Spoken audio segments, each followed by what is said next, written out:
Assalamualaikum warahmatullahi wabarakatuh. Waalaikumsalam warahmatullahi wabarakatuh. Perkenalkan, saya Gina Hanifah dari mahasiswa dari Sarjana Terapan Keperawatan Anestesiologi Universitas Dokter Kencana. Di sini saya akan melakukan penyuluhan mengenai pemahaman stunting pada ibu hamil. Tujuannya supaya ibu-ibu di sini bisa memahami tentang apa itu stunting. Di sini saya akan menjelaskan mengenai stunting, penyebab stunting, dampak, dan pencegahan stunting. Kontrak waktunya sekitar 30 menit. Apakah ibu-ibu semua bersedia? Bersedia. Baik, kalau begitu saya mulai saja penyuluhannya. Sebelumnya ibu-ibu tahu gak sih apa itu stunting? Belum tahu. Nggak tahu. Jadi stunting adalah tinggi badan yang lebih pendek dibanding tinggi badan orang lain pada umur yang sama. Stunting adalah kondisi gagal tumbuh pada anak balita atau bayi di bawah 5 tahun akibat dari kekurangan gizi kronis sehingga anak terlalu pendek untuk usianya. Kekurangan gizi ini terjadi sejak bayi dalam kandungan dan pada masa awal setelah bayi lahir. Akan tetapi kondisi stunting baru nampak setelah bayi berusia 2 tahun. Nah, setelah itu ada penyebab stunting pada ibu hamil.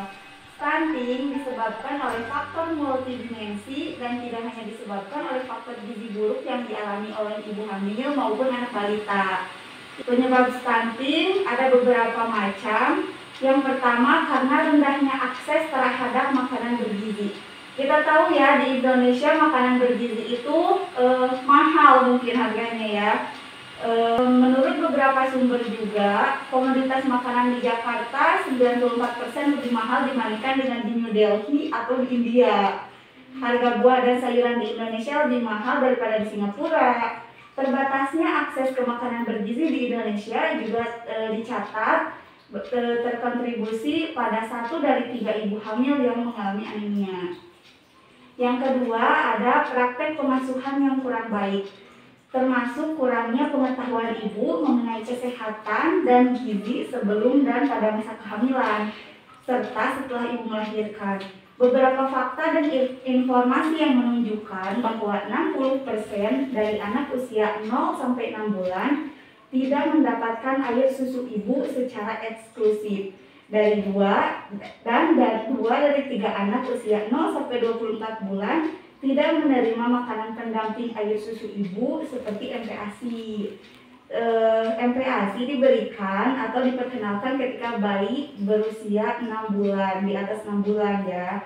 Selain berfungsi untuk mengenalkan jenis makanan baru pada bayi, MPASI juga dapat mencukupi kebutuhan nutrisi tubuh bayi dan tidak lagi dapat disokong oleh ASI serta membentuk daya tahan tubuh dan perkembangan sistem imunologis anak terhadap makanan maupun minuman. Yang ketiga, ada kurangnya akses air bersih dan sanitasi. Data yang diperoleh di lapangan menunjukkan bahwa 1 dari 5 rumah tangga di Indonesia masih buang air di ruang terbuka, serta 1 dari 3 rumah tangga belum memiliki akses ke air minum yang bersih. Di sini juga ada dampak stunting ya. Yang pertama itu ada gangguan kognitif. Stunting dapat menyebabkan anak mengalami gangguan perkembangan otak. Studi menemukan bahwa anak dengan kondisi stunting memiliki kemampuan kognitif rendah dan performanya di sekolah juga menjadi lebih buruk. Yang kedua ada kesulitan belajar. Selain kemampuan kognitifnya menurun, stunting turut berdampak kepada tingkat fokus anak. Stunting dapat mengakibatkan gangguan pemusatan konsentrasi yang membuat anak lebih sulit belajar.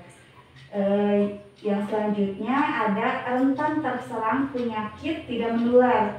Anak yang mengalami stunting lebih rentan mengalami penyakit tidak menular saat ia dewasa nanti. Penyakit tidak menular tersebut bisa berupa obesitas, penyakit jantung, hipertensi. Hubungan antara dampak stunting dan penyakit tidak menular masih terus diteliti ya sampai saat ini. Selain beresiko mengidap penyakit tidak menular di kemudian hari, anak stunting juga dapat memiliki sistem imunitas tubuh yang lebih rendah. Dan yang terakhir ada pencegahan stunting dari awal kehamilan. Yang pertama itu penuhi kebutuhan nutrisi. Ini merupakan salah satu hal yang penting dilakukan guna mencegah stunting pada anak agar proses tumbuh kembang anak bisa berjalan lebih optimal. Yang kedua adalah lakukan pemeriksaan kandungan secara rutin. Rutin melakukan pemeriksaan kandungan adalah hal yang tidak kalah penting dalam mencegah stunting pada anak. Pemeriksaan rutin selama kehamilan diperlukan untuk memantau tumbuh kembang janin pada saat dalam kandungan.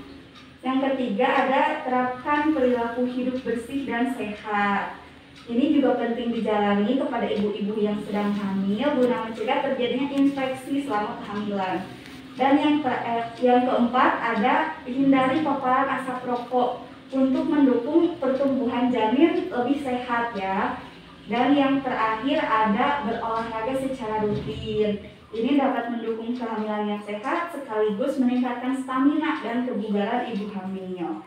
Baik, mungkin segitu pemaparan materi yang saya sampaikan. Sebelum ditutup, apakah ada yang mau bertanya? Saya, Mbak. Ya, gimana? Ini Mbak, kalau mau tahu orang hamil itu gimana cara tahunya kalau si anak dalam kandungannya itu stunting? Nah, pencegahannya itu seperti yang tadi sudah dijelaskan ya, lakukan pemeriksaan kandungan secara rutin. Jadi rutin melakukan pemeriksaan kandungan itu hal yang sangat penting dilakukan dalam mencegah stunting. Pemeriksaan selama kehamilan diperlukan untuk memantau tumbuh kembang janin yang ada di dalam kandungan dan mendeteksi apabila terdapat masalah pada janin atau kesehatan ibu hamil. Dengan demikian, dokter bisa melakukan penanganan lebih awal kepada ibu hamil tersebut agar anak tidak mengalami stunting dan menjaga kondisi kesehatan ibu hamil tetap baik. Seperti itu. Oh gitu ya Mbak ya. Iya. Terima kasih Mbak. Ada yang mau bertanya? Saya Mbak. Ya. Nah, dalam pencegahan stunting ini, nutrisi apa saja yang dibutuhkan ibu hamil untuk mencegah stunting tersebut? Nah, pada saat hamil, pastikan ibu hamil mengkonsumsi cukup makronutrien seperti karbohidrat, lemak, dan protein. Selama itu, ibu hamil juga perlu mengkonsumsi makanan dan minuman yang kaya vitamin dan mineral seperti zat besi, asam folat, kolin, magnesium, zinc, vitamin A, vitamin B, vitamin D untuk mencukupi asupan nutrisi guna mencegah stunting pada anak tersebut. Gitu. Baik Mbak, terima kasih penjelasannya.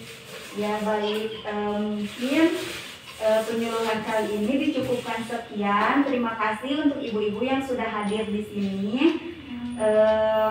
Sekian dari saya. Sebelum itu saya ingin membagikan leaflet. Ini rangkuman materi untuk hari ini. Ibu-ibu bisa baca di rumah nanti ya. Iya Bu. Iya. Makasih. Makasih. Terima kasih ya Mbak ya. Ya, mungkin itu yang dapat saya bisa sampaikan. Terima kasih atas waktunya. Wassalamualaikum warahmatullahi wabarakatuh. Waalaikumsalam warahmatullahi wabarakatuh.